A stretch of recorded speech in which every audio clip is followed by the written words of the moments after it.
Morning guys! Tara, samahan niyo ako this morning. So, this is what I do first thing in the morning.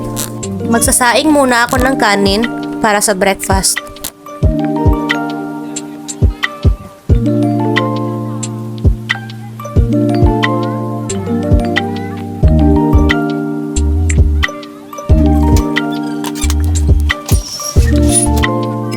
Magtimpla muna tayo ng kape.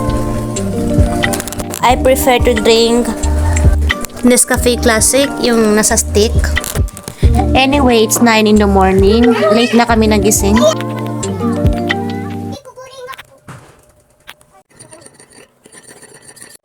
So, ito muna kakainin namin habang hinihintay namin yung kanin. Tawag dito sa amin, Conchita. So, kumakain na yung mga anak ko dito sa tabi ko. At ito, hinahanda ko na yung paglulutuan namin. Magpuprito lang naman ako ng ulam. Hindi naman din araw-araw dito kami nagluluto. Minsan lang to.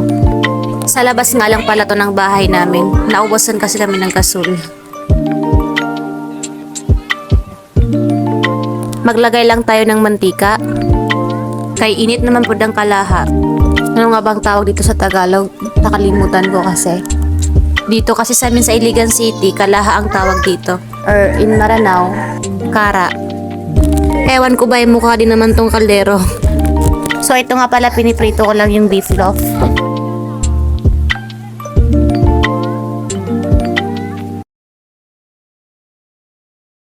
At ito, babaliktarin ko na. May mga durug-durug pa. Ito na ang finished product.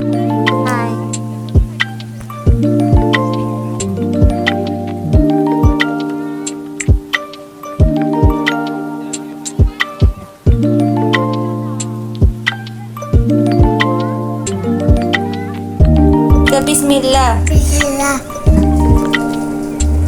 Bismillah. Tika bismillah. Bismillah. Bismillah.